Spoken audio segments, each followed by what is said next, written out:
Hey guys, welcome to another episode of the Unstable Podcast with me, Ricky Belshaw. And I've got, well, you can introduce yourself, Kev. Kev Mud. Yeah. Hey. Comedian. It's a wave, yeah. really. Oh, fucking whoever made this. To be honest, we ain't getting the viewers we like. We ain't getting the viewers that we, the numbers that we want. So, well, wave to whoever you want, yeah. Mate. Yeah. All right, Grant. Thanks for coming down, man. Yeah, no, chill up. Yeah, up for you. Yeah, I live in Cornwall. Hell of a drive, isn't it? Yeah, it's pretty mad, and it's real snowy out there as well at the moment. Yeah, pretty mad out there at the moment. I looked out the window this morning. I thought, there's no fucking chance this is going to happen today. But no, fair credit where it's due, man. No, I'm doing it, and then after this, I'm off to Newcastle. Yeah. So basically, what you're saying is, I'm just a stopgap for you to catch your breath. You don't really want to do the podcast; it's just convenient. Yeah, this is just I mean, it's still good because the other option was Gloucester Services, and that's quite nice. To be fair, I'd have picked Gloucester Services over this, mate. Yeah. Absolutely made the wrong choice there. Before we get into it, mate, just tell them about yourself, what you do, and just introduce yourself. So I'm a comedian. I'm the current UK pun champion. British Comedian of the Year finalist. BAFTA New Act finalist. Nominated Best Debut at Leicester. And I've done 2 Glastonburys and a bit of telly. And this is in my first nearly 3 years. I was just about to ask how long you've been going. Yeah, nearly 3. Well, coming up, it's 2.5 years. Okay, cool. So I've been going 3.5 now. So, mate, you've flown them through. You've done really well. Yeah, I did a bit of luck. It was a bit of luck, really. Like, genuinely, the big thing was the British Comedian of the Year. And I had 2 lucky gigs, really. The one down in Cornwall, I did real well. Great. And then the other one was somewhere where I used to live. And I'm not going to lie, it's an audience vote. And that probably helped me. But if I'm genuinely honest, I did really well that night anyway. Yeah. Andy, who runs the tournament, he said, I think you'd have gone through anyway, to be honest with you. Fantastic.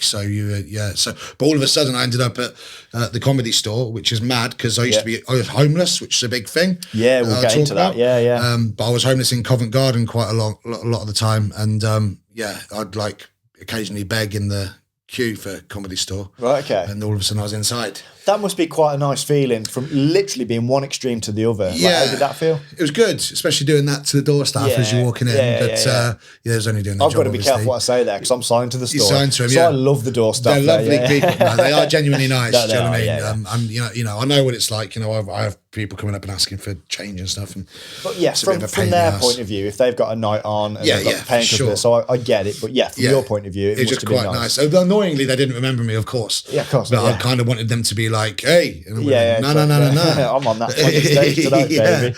But that must have been great, man. It was really good. It was a bit of a tricky one afterwards because I started getting offered 20s really early. Nice. And I got my first one was in Warwick, which is obviously miles away, but I just said, I'll do it. 20. And it was opening for Bobby Mayer. I love Bobby. He wasn't there. Yeah, great. And he wasn't there at that point. He was doubling, and he came up afterwards. Came to the gig obviously just after I'd finished. He was like, "How was it?" And I was like, "Great." Don't talk to the promoter. Yeah. But it's just been a bit of luck really. So. And before that, even I never even wanted to become a comedian. I don't like that thing with luck because the harder you try, the luckier you get. Do you know what I mean? Yeah, so, for sure. Yes, there's an element of luck being at the right place at the right time and things fell into place. But at the end of the day, if you weren't talented enough to keep them doors open, they would have been very quickly shut behind you. Yeah, for sure, exactly. And I've kind of I have ended up in a bit of a weird kind of place because I never wanted to be a comic. Yeah. I actually worked as the head of like sound and tech and stuff for Leicester Comedy Festival for a while. Right, okay. And which was an accident as well. I was getting pissed on this roof of a block of flats in Leicester. As you do. Yeah. And this was when I didn't have anywhere to kind of kip. Yeah. And some guy who lived on the top floor came out and he was just like, "You're keeping me awake. Why are you on the roof?" And I was like, "To see the sunset." And he was, he had a bit of a go at me. And then a few days later, he bumped into me and misremembered who I was. He was like, "You're that sound tech, aren't you?" And I was like, "Yeah, I've changed my number. This is my number."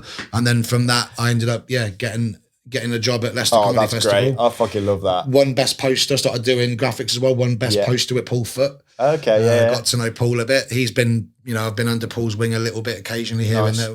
He's been giving me advice. Under the wing is probably a bit of a stretch, but I get what you mean. Yeah, he's been giving me advice early on. So I do find that there's one or two types of comics. One that are really keen to help up and coming comics, and then the other ones are just can't be asked. Yeah, when they also almost it's not even can't be asked. It's just kind of they kind of get scared of the fact that there's like other people on the scene now, competition and stuff. But I've had some people really help me out. I've had some proper help, and I do reach out and ask them.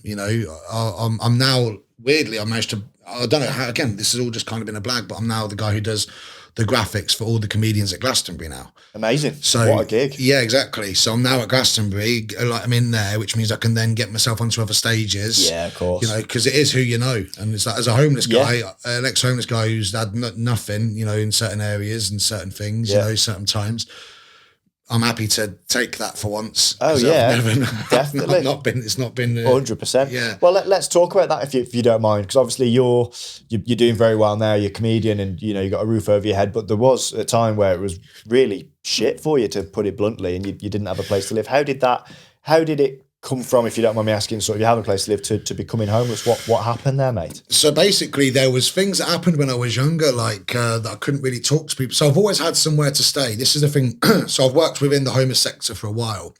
I think homeless, I'm going to say it's not a great word to use, but I haven't got another one.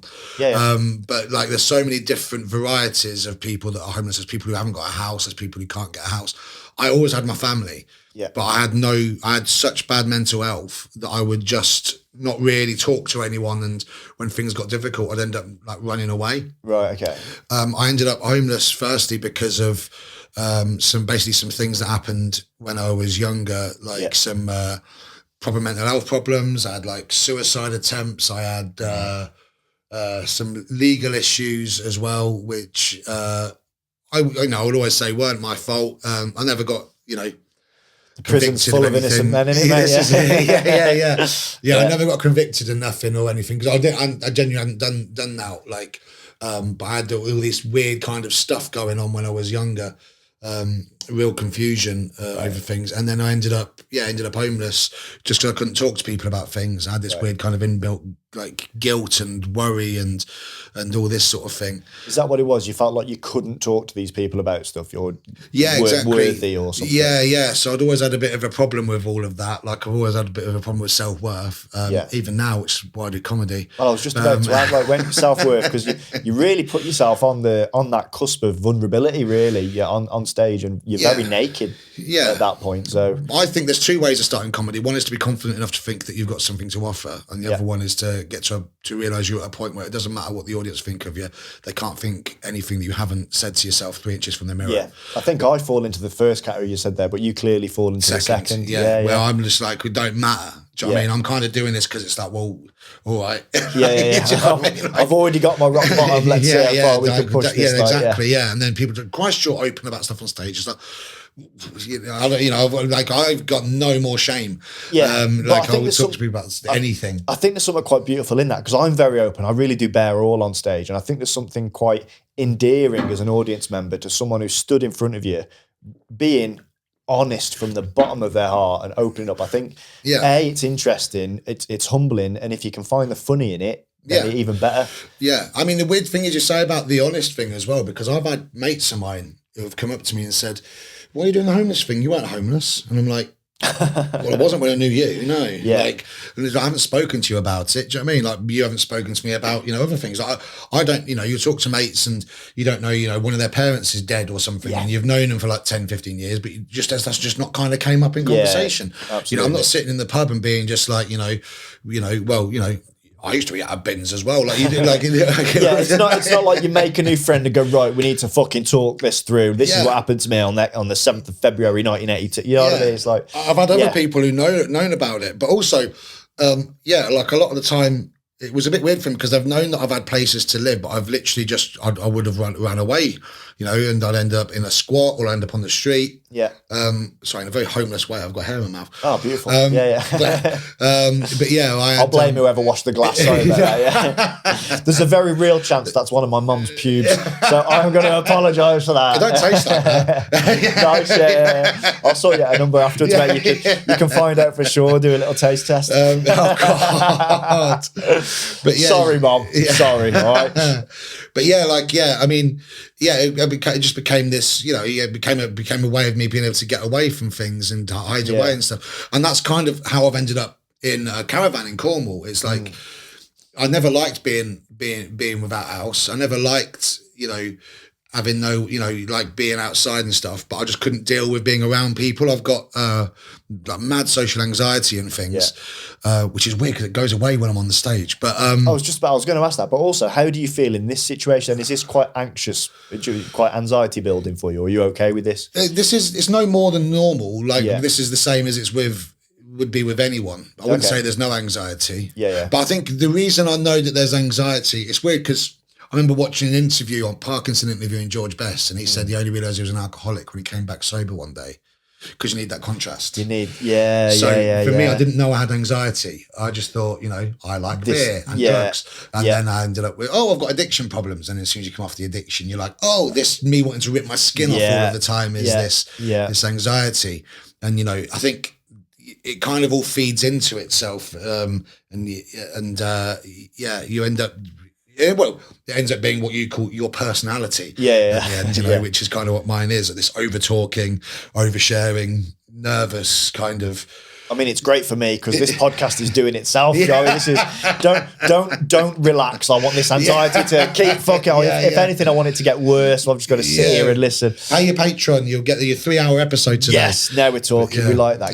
Guests that advertise my Patreon, you can fucking cover off our top of the mate. So you've touched upon the drugs there, and what I was going to say is like there's this sort of perception, I guess you can call it, that homelessness is either comes from drug addiction or causes. But did you have the addiction problems before becoming homeless, or do you think that the drug problems happened as a result of being homeless, or just afterwards for a different reason? They didn't become across as a result of being homeless. Like the homelessness thing was getting so a lot of the time the actual drink and drugs and stuff would have been worse when I was what we would call a dweller. Okay. It was kind of getting away to places would have been my, I used to go Covent Garden all the time because it was a weird thing where you had so much going on that no one would ever notice you at all. Right, okay. So, but you wouldn't be kind of sitting out in the cold in the middle of nowhere with no one. You could kind of make yourself visible if you wanted to. Yeah. But when I was out and about and, like on the streets and things like that and sleeping outside and having run away, things would calm a bit. Okay. My responsibilities wouldn't be there, and I've never been great with money, and like I would always get every time I'd wake up and I'd be I'd get worried and frustrated and I don't know what's going on. I get really confused. Life's like quite confusing quite a lot of the time. So when I went away, I'd still have stuff, but it wouldn't be in the same kind of way. Like when I was somewhere, like I've always had lots of mates and stuff, but I'd just end up every night, I'd just be off my tits, like 6, 7 in the morning and stuff. Yeah. Whereas when I was homeless, there's another thing about like when you've run away and thrown it all away and you're kind of hiding out somewhere, you haven't got the resources. And it's a weird thing as well. I noticed this when you're homeless, like I always think you've got like 2 weeks to kind of, the first 2 weeks are really important on when you're going to help a homeless person because there's a shame to being homeless. So when you're first drinking by the bins, it's shameful. A week later, it's Tuesday. Right. Do you know what I mean? It becomes normal. Yeah. You get rid of all of that, and you kind of get kind of used to it, which makes the fight back to deal with whatever you're dealing with even harder because there's as much as you're not comfortable, you're more comfortable than you were. No, that makes perfect sense. I get it. It's that first initial bang. The initial thing's like shit, and then actually when it becomes the norm, it's like, oh, okay, here we are. Yeah, and this is like we had a big problem. We've got a big problem in Cornwall with county lines, as you have everywhere. But there's a big load of money in the summer for drugs and stuff because no one's dealer goes on holiday with them. Unless you've got a second home or whatever. But like, that's top tier dealers. I'll come with you. Do you know what I mean? Yeah. But we don't. So I used to work when I was working. We'd have a problem with people with county lines. So because once they're used to that, that's then their income stream. Yeah. And you'd have people which would be like, I'd have to go up to my guys and say to them, you don't want to be getting involved in this county lines, man. You need to knock this on the head. And they're like, well, I've got a house now. Right. And you're like, well, I need you to not, you might get caught. And they say, and if I get caught, what happens? They put me inside. Yeah. So both instances in their mind are better than what it was. And the problem we've got there is that the drug cartels in the UK are caring for the homeless more than the government are. That's why County Lines is a problem. Yeah. It's how do you beat that? Like, what is the solution there? The offer is better. Yeah. Drug dealers are offering better outcomes to the homeless than the government. Which is ironically criminal. Yeah, exactly. How do you? That's a really interesting way of looking at it. What the fuck do you say to this is it's dead interesting talking to you, because I'm very, very fortunate that I've never been in the situation where I'm homeless and had to live on the streets and stuff. And it's a real eye opener to me talking to someone so openly about it. So I really appreciate your honesty. Yeah, no, of course. And just the ability to talk about that. So, how did you? At what point, or what was the turning point for you to all of a sudden one day you were homeless, the next day you weren't, or how did that come to be? How did that change for you? It kind of fluctuate in and out. So I would it would almost. I mean, I look back on it now. It's weird because I'd see it different now as to when I did then. Okay. But it was almost, I was kind of almost treating it, this is probably giving it a bit of disrespect to the whole scene really, but it was in a way, it was almost like a retreat in a certain way. But that's only because it's really horrible being homeless and, living out on the streets. But my brain was that bad beforehand that I just had to get away. Okay. Hearing stuff, just having, real awful, just like wanting to kill yourself moments and stuff, real comedy podcast, all these kind of things. That all of a sudden I was out on the street and, things would improve, and I'd kind of find a weird little blag to get back into whatever. I've always been someone who's blagging things, and I'd end up back somewhere, or I'd meet someone. I remember one time, for example, I was at a house party in Leicester and I'd been sofa surfing, so I'd gone from being homeless to sofa surfing. And then someone offered me a DJ gig. I used to DJ in Vodka Revs 3 nights a week. Class. And then someone gave me a bed in their kind of cupboard under the stairs, right? And then then all of a sudden I had a bit of a base, and then I met a girl, and then I moved in with the girl, and then and then eventually, and then at some point it gets to a point where the drink and the drugs has taken over and everything's all fucked up, and and I'd have to, and the girls left me, and the world's crumbling, and I don't know what to do, so I'd run away again. That's when you'd go back to that cycle. Back up. Whereas the weird thing now is I ended up with a girl, really nice girl, Lithuanian girl, and was going out with her for years, and we split up just before / during lockdown. Okay. And all of a sudden I had nowhere to live.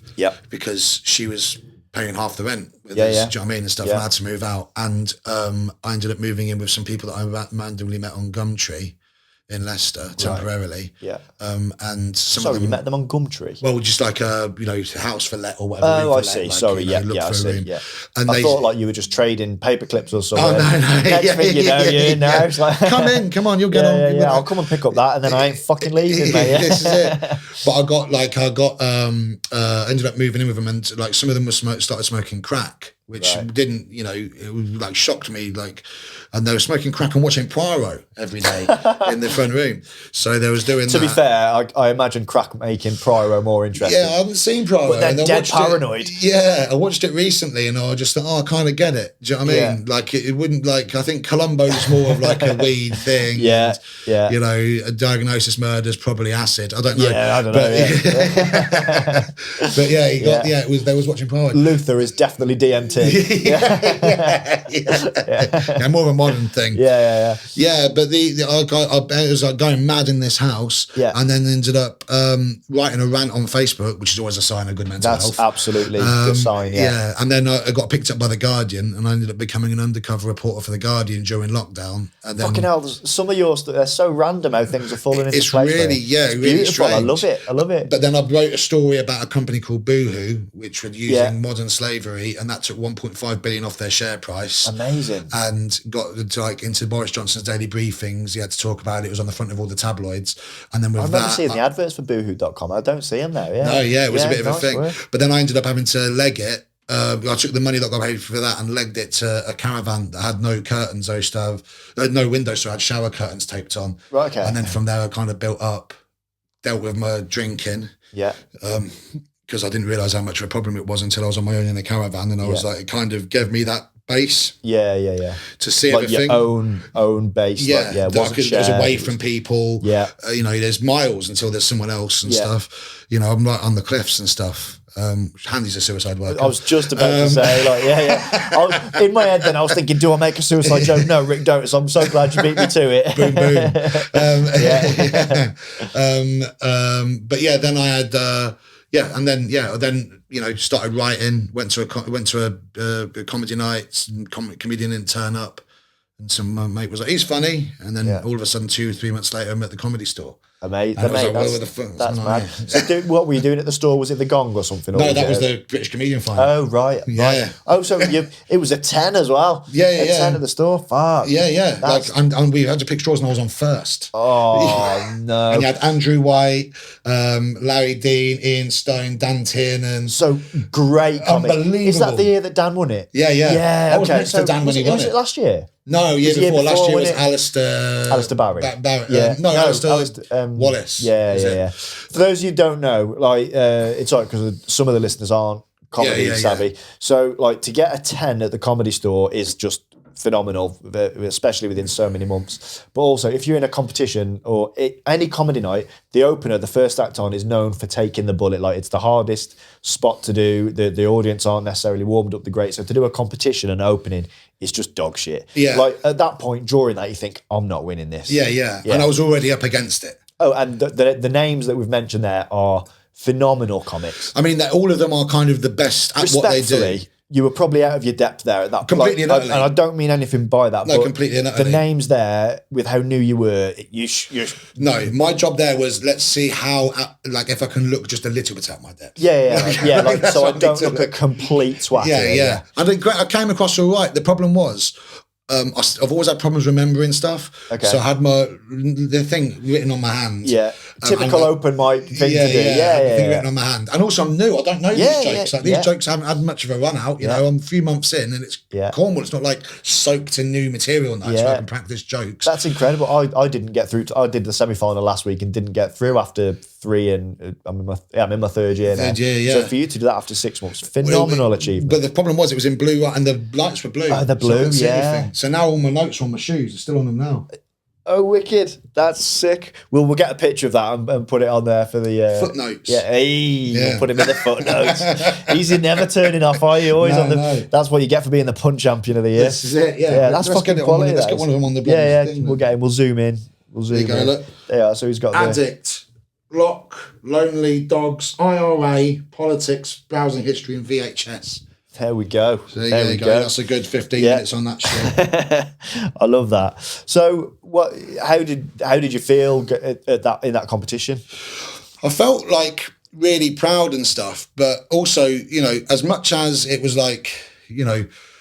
Jack Lido as well, amazing. Steve Gribben. Yeah, great comics. Unbelievable. But did you But I felt I was actually the most free. Yeah, I was going to say, being so new. Yeah. I bet you didn't realise the depth you were in at that point. You were so naive to it. Yeah, I was Quasimodo on bloody Blind Date. Do you know what I mean? It's if I win sound, but you win. No, there's nothing bad that can come out of that for you because if you come last, you were supposed to. Yeah. And anything else is a bonus. And I really didn't feel like I did. If I look, because I got the Chortle right up. Fuck you, Gledo. He killed actually. But of course. But and weirdly with Gledo he's as well. He's on in a couple of weeks. That's why I said that. I see he's in a couple of weeks. Yeah. He said weirdly as well. I'd worked with him as a tech. So a few of these people are just like you. Yeah. They just see me behind the desk. Of course, yeah. And all of a sudden, I'm not only at a show. Yeah. I'm at the store. Yeah. Sitting on the bed. There's a white leather chair at the back, isn't there? Yeah. And I'm sitting on that, and I'd sit in the green room, and I look around, and just here, there's a noteboard, and you've got Will Smith, Chris Rock, Robin Williams. Yeah. And you're like, fucking hell. Yeah. I mean, the Comedy Store. When I got into it. And even I'd always heard of the Comedy Store. Everyone the Comedy Store in terms of club comedy is the pinnacle. Yeah. Every comedian who once they understand anything wants to play the store. Yeah. And you've done it within 6 months. And I know it's through a competition, but you're still on that stage. It's irrelevant. And it was lovely circle because I slept in Covent Garden again that night. Right. Oh wow. Okay. Yeah. Yeah. Just was that on purpose? Yeah. Wow, yeah. To kind of round the... Yeah, I can see that. Yeah, to kind of be back and be like, it's all right. I can understand why you'd want to do that as, I like that, yeah. And I can still get a little bit of it still has a bit of a calling for me, which is a bit weird, but I think it's because, again, I might get stick from this because, being homeless is absolutely awful. But what we've got to realise is that a lot of people are homeless because they're covering up trauma. Yeah. Like it's allowing. So there were certain parts about being homeless where there was slight relief because the issues that I had. I remember meeting one guy. So there was a time where I was sleeping in the Parliament camp outside, the protest camp outside Parliament Square. Yeah. I'm very political, but I wasn't there for a political reason. Yeah. It was because it was a tent. Yeah. And so I was staying there. It was crazy. There was a guy next to me from North Korea who was on hunger strike. There's another guy next to me called Dredd, who's a black guy who said he hated all white guys apart from me. But I heard him say that to all of the white guys. That was lucky, yeah. He said you say that to all the white guys. Yeah, it's not just me, you flirt. Yeah. But that was all crazy. Boris Johnson had come over. This is during the London riots. Oh, I see. As well, yeah. So the whole thing's crazy. Yeah. But I remember this one night, I had someone come and nick someone nicked all my stuff, and I knew it. It was a guy called Dean, and he asked me if he could come into my tent. How did you know it was him?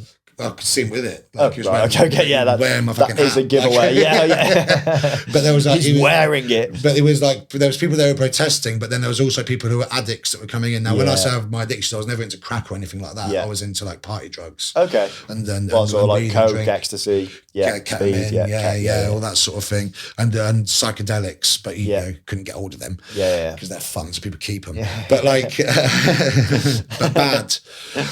Drugs are bad. Yeah, kids. they're bad. Don't do them. Don't do drugs. Do food instead. It makes way better sense. Well, you know what? A food addiction is just as bad. It's real bad. It's just as bad. Yeah, I'm getting my stomach out. We'll talk about that in a bit. We'll get onto that, yeah. But when I was in there, this guy called Dean, he nicked all my stuff, and I was like, mate, one night he said, can I come and sleep in your tent? Because I had quite a, not a massive tent, but fairly sizable. Yeah.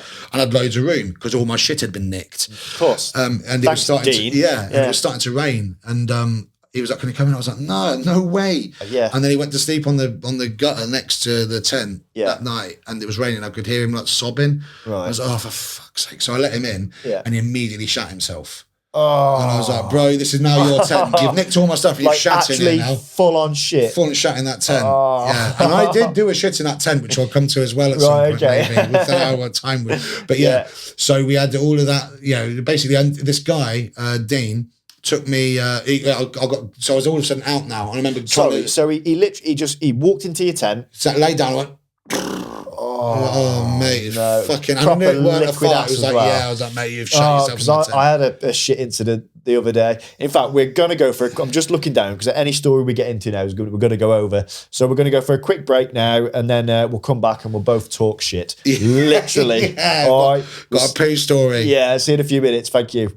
Welcome back, guys, to part 2 with me, Ricky Belshaw, the Unstable Podcast, and Kev has stuck around. Thanks very much. Yeah, nice. So before that, we were quite literally talking shit. Do you want to tell me your shit story first, or shall I go with mine? Go on, you go yours first. Well, I'll go with mine, because basically that guy was talking about Dino who'd shat in my tent outside Parliament Square, which was leading on to something else, but we've gone into poo. It's all right, we enjoy shit here. So basically, this one, when I first moved on to that place, this is totally true. When I first moved on to that site. When you say first, do you mean years ago, or do you mean during this period? Like the first day I was ever there, yeah. I was there, and it was about 7 or 8 o'clock at night, and I needed a shit on Parliament Square with this tent. I just got the tent. And I went up to this guy called Dan, who's kind of like, he's kind of like in charge, but he wasn't, Right, okay. No one was really in charge, but he'd been there a while. And I said to him, man, I need a shit, mate. And he was like, you can't. I said, what do you mean I can't? He was like, you can't have a shit this time of day. I said, why? He's like, it's Parliament Square. It's not loads of Weatherspoons around the corner. No one lives here. Yeah. Like, you just got the Prime Minister there and the Queen over there, and that's all you got. There's nowhere to go. Nowhere's open. I was like, what do I do? He was like, well, you got to get to Southwark or somewhere around there. I was like, I ain't got time. I properly need a shit. You're crowning at this point. Yeah, I'm not good. So I was like, what should I do? He was like, well, you got 2 options. Basically, you got the bridge. I was like, I'm not getting on Sky News as the fucking big shitter. Hilarious. Yeah, terrible. And then squat cough. The other one you got is this, and he just gave me a plastic bag, Tesco's carrier bag. Right. And I was like, no, don't make me do this. And he was like, well, what are you going to do? So I had to go in my tent and then shit in a Tesco's carrier bag on Parliament Square. Nice. I was a bit patriotic. I'm not a patriotic person, but I thought this is the time to be. So I unzipped the tent and saluted Big Ben while I did it. Why not? And then... As in mid-squeeze? Yeah, mid-squeeze. Yeah. Yeah, I thought it'd be the most polite point to do it.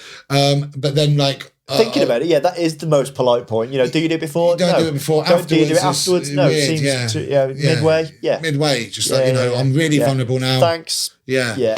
If it weren't for you guys, I'd have been shitting in German. Yeah, do you know what I mean? exactly. So, do you know what I mean? Yeah. Ouch, it's fine. But I had it. So then I had this bag of shit in the middle of London, and there's no bins anywhere. Did you have any toilet roll? I used the bag, but I did have some toilet roll as well. But the bag wasn't great. It was a low point. That is a terrible material to use. Yeah, it was awful. I still had toilet roll and stuff, but it was just like the whole thing was just dreadful. There was wet wipes and stuff involved. Didn't need to be. Yeah, awful. But anyway, afterwards. And now I had this bag of like shit and just horribleness. This plastic bag in the middle of London, and there's no bins anywhere because of terrorism. Yeah. Because of Bin Laden or Bin Laden. Then I put it in Please this tell me satchel. that's not in your set. It is in my set, but like it's a throwaway in the middle. It's a groaner. Yeah, a throwaway. There's a bit in there as well. But I put it in my satchel, and then I'm walking with my satchal and I'm trying to find a bin. Put it in the satchel. Yeah, I got the bag, wrapped it kind of up, and then because I didn't want to just be like, no, all the tourism bus going and passing on your left. It's the Pooh Man of Parliament Square. You've got limits. I've got certain standards. So I put my bag of shit in my satchel, and then just walked until I could find the bin, and I eventually found this bin in Can one I of the just Royal ask Parks. what time of year this was? This was like September, October time. So it's still... So it's warmish. It's warmish, yeah. You can tell where I'm going with that. Yeah. So I'm walking with that, in the bag, and then I finally find one. I'm going through all these Royal Parks, and I start sprinting. Yeah. Because I need to see the.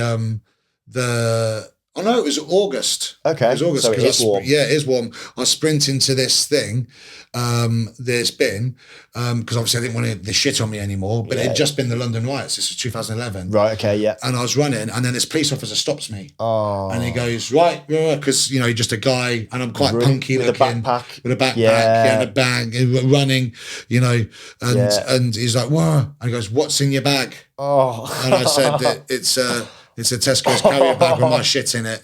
And he was like, on you go. Yeah, off you fuck. Yeah. And then, Did he say prove it? No, he did not want to know. He didn't want to know. But that's my poo thing. So that is a concern because now people watching this, if they're planning a terrorist attack, just say shit in a bag.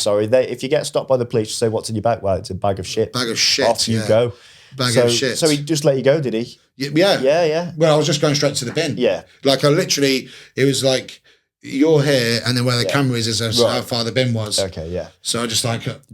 got kind of halfway. Yeah, it's a bag of shit. Oh, mate, that's horrific. Imagine getting arrested for that. Thank you, officer. Horrific. Well, and then I had to go back to my tent and air it. Yeah, just leave that fucker open. Yeah. But there's something about it, like I'm single, by the way. There's something about it where. Obviously, I complained that Dean shut in my tent. Yeah, that's because that's his. But it's not your own. My shit. Yeah, but it's and his is. It felt like a power move from him. 100%. Whereas mine was a vulnerability. Yeah, and also it's like your own farts. I don't care who you are. Your own fart is all right. I enjoy my own farts. Someone else's is like, nah. I was saying this. People say they enjoy it. I'm just like, I get what they're saying, but it sounds like like something they cue in for after they finish the crossword. Oh no, I don't plan to do it. But if one escapes, I'm like.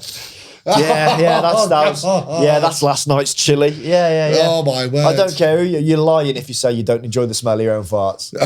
You're lying. I'll be honest with you. There's some that impress me. Is the way I go about it. Pride. Like, Jesus Christ. Yeah.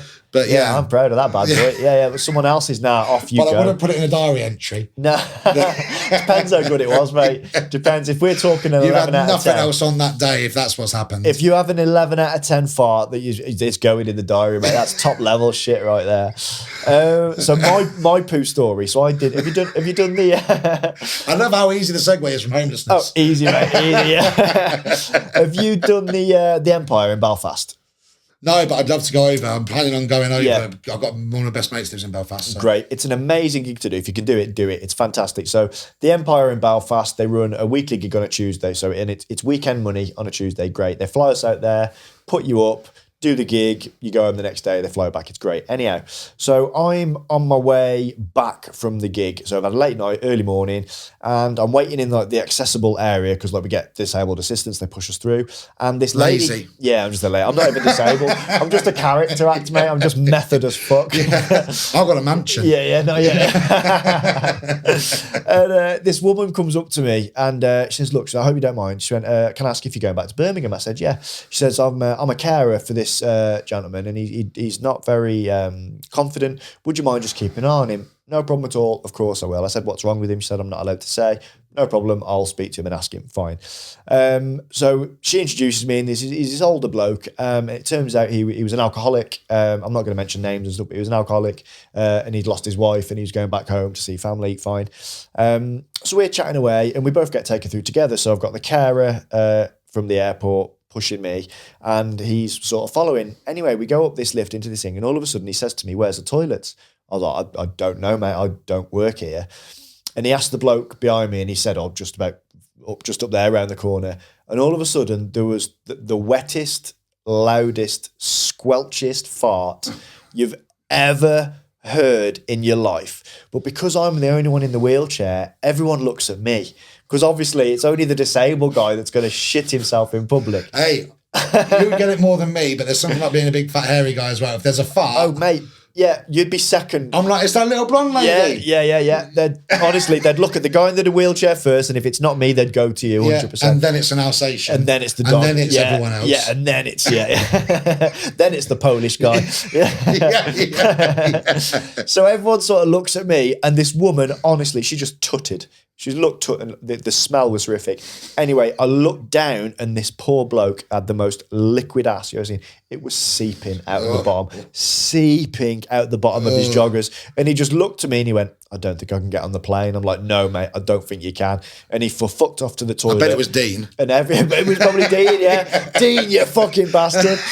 I shouldn't laugh because I really felt for this bloke. But with every other step he did, there was an extra pile of shit because it was just going down one leg. Do you know what I mean? Like, he must have had his pants wedged up one side. Kids thinking they're following Bigfoot. Honestly, mate, it was horrific. Mum, look at Yeti. Went this way. And all I could think of, have you ever seen that? There was a cage fight where the guy shit himself and there's just shit all over. Oh, yeah, awful. And I just couldn't help but think of that. Anyway, that was the end of that. I got on the plane and that was that. So that's my shit story. It's awful. I just had a cough. That weren't me nearly being sick. Yeah, he's just shit himself. Yeah. This and it's not my smell, so I don't like it. Are you eating while you're listening to this, by the way, I audience, hope so. guys? I hope so. Hoping so. Like, it'd be absolutely grim. Yeah, Patreon is sponsored by Andrex. Yeah, chili. Hope you're eating a chili or a fucking tikka masala or something. What do you, I'm going to ask you a thing actually. Yeah, man. So I always... Oh, this is a power move, isn't it? Yeah, flipping the dynamic. Flipping it round. But in terms of... I always find it, one of the things that comedy has given me is purpose. Now, I've always had that in my other jobs. I always used to find it funny that, I was a suicide worker for the homeless. At the same time, I was a comedian, but people would, introduce me as a comedian. Yeah, he's a comedian. So I tell dick jokes. The other days, I'm stopping people jumping off a cliff. But you're interested in the dick joke stuff. I get why. But you've obviously had... another career before this, being a Paralympian. Yeah. Do you feel to what respect do you feel like a hole has been filled? Like with that going, was there something that finished when you would stop being a Paralympian? Yeah. And now you need something. Yeah. I really struggled when I retired from the team. So I got onto the team when I was 14. And Team GB, Paralympics GB. Yeah. So I knew nothing else, and I retired when I was 30. So that was, I felt like my identity. Someone had introduced themselves to me, and I'm Ricky Belshaw. What do you do? I'm a Paralympian. It was something to be proud of. And then I got a job as a second-hand car salesman, and no way, it just didn't have the same ring to it. Do you know what I mean? Yeah, it just didn't have the same ring, and I was shit at that job. I fucked it right up, and I didn't work for a few months. And then cars suck at dressage. Yeah, they are not good. There's a lot more horsepower there, but it hasn't got a mind of its own. Trying to sell the fucking car sitting on the roof. In fact, I'll tell you a funny story. So one of my first sales, this bloke came in, and we'll get back to your question in a sec. This bloke came in and he was asking me about the feature of this car, and it had an automatic, you press a button and the boot had come down. So I was showing him this bit and I pressed the button to go up. And then as we were leaning in, because he wanted to see how easy it was to put the seats down from the boot, as we went in, I knocked the boot down button and the boot came down and trapped us both in the back of this fucking Ford van thing. And we couldn't get out, and my manager had to come and like press the button to get us all out, and I lost that. The guy sale. shat himself. It wasn't my smell. I didn't like it. He owned the car. Yeah, it was fucking nightmare. He put a mattress in it afterwards. He now lives in it in Cornwall. But yeah, going back to your question. So yeah, I really struggled mentally because I wasn't proud of what I was doing. Do you know, that was an achievement and that felt great. And then I felt like a normal guy, which sounds disrespectful to say because there's, people are achieving in all walks of life, but it didn't feel like an achievement to me. And then this job that I got, I sold man caves for a living. And while it was fun, I did feel a bit empty. So I had to get that adrenaline buzz from somewhere. I had to get that feeling, and I got into comedy. So now I'm proud to call myself a comedian. Yeah. But I did struggle for that few years when I didn't have a sport and I didn't have what I would call a career I was proud of. Yeah. If that makes sense. Yeah, no, yeah, that does make sense. I always kind of wonder what people get from it. You know what I mean? Yeah. That's it. And I just think it's interesting, that journey that you've had. Yeah. From having very much something. Because I think when people, I find it weird that we do this in society when people say, what do you do? And people are like, I make yogurt pots for a living. Yeah. And it's like, you write and you raise a family and all these other things. That's just how you make money. Yeah. But there are certain other things, which is like, no, you're a Paralympian. Yeah. Like, that's genuinely, you're not just a way of making money. That is what you are. That's a thing. Exactly. And comedians are a similar thing. Yeah. We were talking earlier about the fact that people, I've had some really sweet friends of mine be like, it must be so good. You've never had, it must be really nice having money now. And I'm like, I wouldn't know. Like, I'm not getting anything. We don't do this for finance. Get paid well for this job. The big boys do. Like, if you're doing a big tour, when you're at top level TV and touring stuff, there's good money in it. Club comedy, we're not that well. Awful financially. You got to travel. I mean, I'm doing my hour now, and I kind of got pushed into that a little bit because I felt like I had to do. I really wanted to do Leicester Comedy Festival, having worked there. So I was like, I'll put something together. And then once I did it, I was like, this isn't impossible. Yeah. And now I'm doing well. It's kind of, it's selling out in 30-seater venues. Yeah. Hey, it don't matter. It doesn't matter. Still doing it, I'm being clever with it. I'm like picking picking my battles and stuff. And I think that's a real clever thing to do. Sort of, I'd much rather fill out a small room than 25% sell out a massive room. Yeah, it's a weird thing as well because it's you learn as much as anyone else when you're doing these things. You're not putting this in any sort of boasting or anything. But again, really early on, I've done Glastonbury, and it wasn't a small stage. I did Greenpeace stage. It's fairly big. Yeah, it's big. Some of the acts. I remember one of the things I used to watch was Royksop, this like Scandinavian. I've heard of Royksop. I saw them. One of their my favourite live performances, Royksop, playing Paul Leno at Glastonbury. I looked at it like the other week. I was like, that's on the Greenpeace stage. Like, I played on that stage. I thought it was because it looks huge. Yeah. I know I was on there, and it's still big, but you know everything when you get on there, you kind of you see the scales. You see the cable ties around the back and all that, and you kind of understand it. But I thought this is going to be amazing. It sucks compared to. It's still amazing. I still want to do it. Still want to do it. Yeah. But like this year, I'm free again. He's free. Yeah. But I didn't want to. I thought it would be this big, but then I was immediately like, take me back to a pub because you're not getting the same hit of laughter. You're not you're so far away, and you got 4 or 5 different audiences. Yeah. You got them over there. Like this year was weird because it was roasting hot, so I thought it'd be nice, but everyone's in shade. So someone's over there under that tree. You got another bunch over there by the barrier, and then you're talking about things they can't see. There's a guy who dressed as a pineapple, and you start bringing it up. You think no one else can see that fucking guy. He's 4 mile away. But if you're in a little club that had a roof, I remember my first big because I'd like going to it. And you've got misconceptions about what's good and what's not in that. And I really wanted to do a theatre, and I got to do my first theatre gig, and I was buzzing. I'm thinking, this is going to be great. And just the laughter didn't hit. The same way. I'm thinking, shit, I'm dying here. But I wasn't. I was having a good gig, apparently. Yeah. But it just doesn't hit the same. And then you go and do something like Hot Water or the Comedy Store that's club comedy, like they're all in, it's a low roof, they're packed in like sardines, and it's just a different feeling in it. Yeah, man. It's incredible. I mean, I bet an arena is incredible. And they're people who go to see them. Yeah. Like you and me, we know that if we ever do, we never know. We could be Jimmy Carr one day. You just don't know. But we're scratching on the door of possibly being able to play with some of the big boys low down the list. At the minute, the nights we do, the way I describe it is the night is bigger than us. The night is bigger than any comedian on, because if someone drops out, they will just be replaced and the night carries on. Very few people in that audience are paying to see me or any of the other guys specifically. Did you see the Kerry Godliman thing where she dropped out of this charity gig recently? She had to do it and then Morgan Rees replaced her. Morgan Rees is like the gay comic, isn't he? Gay Welsh comic, and his line was amazing. I'm not Kerry Godliman, but I have also been in Derek. Such fucking great line. Great line. Yeah, proper. He helped me out a lot actually at the start, so props to Morgan Rees. Just little things. Just in terms of, it doesn't mean, sometimes people don't realise the little things that they give that really help. Like Morgan Rees said to me, I was like, it was when I said I had that 20 in Warwick, I got given that just after the Comedy Store, and I played a People's Comedy in Bristol with Morgan, and I said to him afterwards, and he did really well, and then I went on afterwards, I was like, and I did all right. Okay. I was like, but then I come back, I was like, oh, thank God. And I was like, I've got my first 20 though, I'm not ready. He said, none of us were ready. And it was just that. You could try as much. I could be sitting there trying everything. He said other things, but that one there really stuck in my head.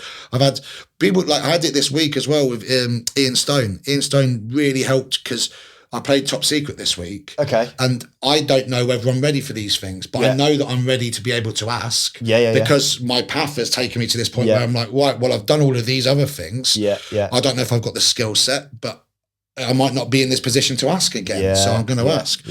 So they've got 2 rooms there. They got upstairs and downstairs. I did it a few months ago. And I did downstairs and it went really well. Felt really nice. We had a real nice time. So I got upstairs, chest puffed out. Oh my God. It was a completely different room. There was people passing bags, big rucksacks to each other. One guy on the phone with a ringtone. Who's got ringtone nowadays? Lad. And he's just like, I watch a comedian, all this sort of stuff going on, just from on stage. I'm like, what the fuck's going on here? And I just didn't have, I'm terrible with that sort of thing. Right, okay. I thought, I don't know what to do with this. And all of a sudden I'm like, this is getting recorded as well. Thrown in at the deep end. And then Ian Stone was on later that night. And I said to him the next day, like, what can you do? And he told me a few little bits, but he just him saying, and I said this to him, I was like, just him saying, you know what, that is difficult. And knowing that someone is, someone who's been doing it for a long time, saying stuff like that helps immensely. Massively. Because it stops the spinning. Huge. Do you know Dave Longley? Well, I don't know him, but again, but you know what? So he gave me one of the best lines I've been given. So he had a dropout, and he needed someone to do a double for him. It was a Sunday, and I know Dave, and I'd never closed the gig at this point. And I messaged him. I was like, "Look, I know I'm not a headliner, but I'm free. If you're struggling, Initially, he gave me a load of shit. I don't know if you know what Dave's like, but of course he's going to call me a cunt first, which is fine. And then he ended up giving me the gig. So I went down there and he was comparing the second gig. So I opened one, went and closed it. I said, Dave, I've not closed a gig before, did it? I said, I'm not a headliner. What do I do different? And he says, Rick, no one's a headliner until they've headlined. I'm like, obviously everyone's going to have their first closing gig. He went, just go and do the same shit you normally do. Just go and do your set. I'm like, oh, okay. So, and that was it. And it was just great I just thought that line was brilliant. No one's a headliner until they headline. And it's like, you're absolutely right. This is it. Just little nuggets that you get from comedians. And I think one of the best things new comics can do is stick around to watch the closer. Oh, I don't know why people don't. I mean, I live generally, like my average drive back is about 4.5 hours. And I'm the last to leave. Because you never get this ever. You never ever. There's no other job that you can go and watch the person you're trying to be. In the same room. In the same you've just situation. Dealt with. You've just dealt with that. And you're like, I can't get it to work. And then that happens. They do. I mean, my first gig I did went really, really well because I weren't meant to be up on stage. Someone hadn't turned up. It was like a new material night. But when you're not a comedian, that is professional. You know, you like, that is such a step up from sitting on your ass to going up there. And I did really well. And then my second one that I actually wrote some specific stuff for it. The first one was my joke, but it was just I kind of lengthened it on to fill 5. Of course. Whereas the second one I wrote a 10 set, and then the third one I invited all my mates to it. Oh no! And just before I went on, everyone kind of left because someone before had a bit of a time, and it kind of killed the vibe. Which can happen at that level of gig quite often. Exactly, and everyone kind of left. So we're going from maybe like 50 people down to like 15 15. Yeah. 8 of which are my mates. Oh, some of them that I live off. with on my Yeah. field. Right, and mate, I died I'm cringing already. horrible death. I've got a similar story. And I came off stage and I thought, well, that's unplayable because everyone's left. Yeah. Everyone's now left. That's unplayable. Yeah. And then my mate Tom Rogers, who's a good Cornish comic, Yeah, went on after I've heard me. of Tom, yeah. Yeah, Tom went on after me, killed. Yeah. And I'm like, prick. Yeah. So it was me. Yeah. But if I hadn't have stayed and watched that, I'd have gone, well, that's unplayable. Yeah, exactly. Because that. I watched it Yeah. early on, one of my first things, I then got the bug in my head of how the fuck did he... Yeah. Like, he gave me a few little hints and trips. The real simple ones as well. Some of them, like... Yeah. Round of applause for the MC. Yeah. Start Yeah. your thing with Yeah. everyone applauding you and things like exactly that. Yeah. Like, it helped a lot. But if I'd have hung around, that would have just been a write-off gig, and every gig like that would have been written off. Yeah, exactly that. And like, so I treated comedy like I did sport because I didn't just want to be shit at it. I wanted to be good. So I just went and helped out. You know, Jim Howarth, Comedy Hotspot? Yeah. I literally... I've seen the mug. Oh, yeah, You've got it in the I've got cupboard, 2 of them. Yeah. I literally just went and worked his door just so that I could watch pro top, because he's nights at really top level, and I just went there. Good guy, lovely guy, great, he really nice guy. Really helped me out. Give me my first like proper middle 20 and everything. But yeah, I just worked the door just so I could watch these acts and talk to them in the green room, and I did that for like 6-7 months before I even did my first open mic. But then a stage deaf like yours, so I did really well for my first sort of 10, 12 gigs. I'll get you another drink in a sec, mate. That's all good. For my first sort of 10, 12 gigs, I've done really well. Like, I thought I was unstoppable. I thought, that's great. I am the Bogs Dollocks. Do you know what I mean? Yeah. And so I had this 10 and I was working on it and it was going really well. And then a venue had asked me, they'd really enjoyed it, and they'd asked me to go back again. So I wrote another 10 and it fucking ripped. Like, I had a great gig. So I was like, well, I've got 2 10s. Let's just put them together. That's what I did in my first 20. I've got 20, right? And the same promoter then said, look, if you're happy with that 20, but why don't you come and open this in Hereford? It was like 50 quid opening 20. I'm like, fucking yeah, man, I got this. Loads of my mates came. My cousin came, and it was shite. I did that, put 2 10s together. Yeah, 20. 2 10s, but it was my first opener. It's like trying to beat a professional snooker player by playing pool twice. Mate. It's a different game. I had one of the most horrific... 20 minutes is a long time when it's going bad, especially when you start dying after 3 minutes. Like, it was horrific. And the guy who was at my first ever gig, Doug Carter, I'm really good mates with him now. I don't know if you know Doug. I've met Doug at Jim's night, actually. Okay, yeah. So a really good mate of mine, he's done this podcast. He was there for my very first gig, and he was there, then he was comparing, and I was fucking beside myself. Because it was like the embarrassment of dying first, the fact that I thought I was invincible, and then my mates were there as well. Yeah, well, and this promoter, he'd put his trust in me, and I just felt like horrific. But it's weird. I felt terrible. There's a freedom afterwards. Like, when you get over it, you're like, it's done. I quite enjoy a death now. I had the best three gigs you could ever start with, which was the first one I didn't know I was going to gig, so I couldn't back out. Yeah. Second one, absolutely killed. Did really, really well in Falmouth. Yeah. At Toast, Glenn Wilkes' night. Really okay, nice. Yeah. I did. I watched that sometimes back when I'm a little bit low, and I'm like, I don't know if I could do this. I watch. I'm going, look, that's the starting point. You did really deleted well this Hereford gig. I ain't fucking reliving that. Well, this one was good, and then the third one was bad. Right. So it got that out of the way. Yeah. That was the perfect setup. So you couldn't back out of the first one because I didn't know I was going to go up. Second one, do really well, so get the bug for it. And third one, get the monkey off my back. Yeah, just 100%. like, it's fucking happened now. Because then I weren't as worried moving forward, especially when people told me about like Milliken's Rule. You know, like, you can't worry about it after 11 a.m. the next day and stuff like that. Mate, I'm dead sorry. Looking at the time, we're going to have to call this, but I'm really enjoying the chat. I'd love you to stick around for a bit of a Patreon if you're happy to. Yeah, for sure. Yeah. That's where that's where we take our clothes off. Yes. For anyone who wants to. Just so you know, you'll be the third person to have done that. Really? Yeah, genuinely. Doug counts as 2. Yeah, he does, literally, yeah. I mean, I can't say anything. Where can they find you, mate, and what are you up to? KevMud.com. Go on there, and I'll do spoken word as well. Loads of spoken word. That's how I started. Oh, we'll chat about that on the Patreon, are we? Yeah, do spoken word. So go on there, and just type in Kev Mud, single D, M-U-D. Or D. Yeah, Mud. And I tell that to promoters. I'm like, it's K-E-V-M-U-D, and they're like, it's only 6 letters. You think I'm stupid? And then when I don't tell them, it's double D every time. But just KevMud.com, and I'm doing got my tour, Home of the Sex Biscuit. It's going to all the different. Comedy, well, not all of them, fair few comedy festivals and stuff. So you're Leicester, Nottingham, I imagine. Not Leicester, Leicester, Lancashire, No, Lancaster. Lancaster, yeah. Lancaster's gone to Lancaster. They're on my website. I can't remember. We'll put it all in the description. Yeah, We'll I've done a get it few. all down I've done a below. fair few already with it as well. So Okay. yeah, Excellent. and I'm also doing my first kids show, Kev Mud versus the Rent Monster at Leicester Comedy Festival. Oh, wicked. Yeah, Oh, so cool. it's me versus the landlord. I'm putting a kids show together with Joe's Alias. Oh, nice. Yeah, we're going to do a bit of a, because it's just something I thought I'd try. Yeah. What about your socials, mate? What are they? Oh yeah, Kev Mud Comedian on Insta, and then Kev Mud on Facebook and TikTok. Yeah, just type in Kev Mud, it'll come up. And I've got hardly any followers on there. But if you look at the videos, I don't understand it. Quite a lot of views and likes, but so follow me as well. Don't just watch it. Do give him a follow. Yeah, because he's a great comic. And do give him a follow. And I don't understand TikTok, so yeah, I don't understand it, but I'm on there. Awesome. Mate, thanks ever so much for coming on. Thank you really very appreciate much. it. Thank you. Guys, thanks for watching. If you've enjoyed this, do me a favour, press the little like button. If you're not already subscribing, press subscribe and turn notifications on. You don't understand how much that actually helps the podcast to grow. Something to do with the algorithm. I don't understand it, but the more interactions it gets, the better. So TikTok, YouTube. give a little comment if you can.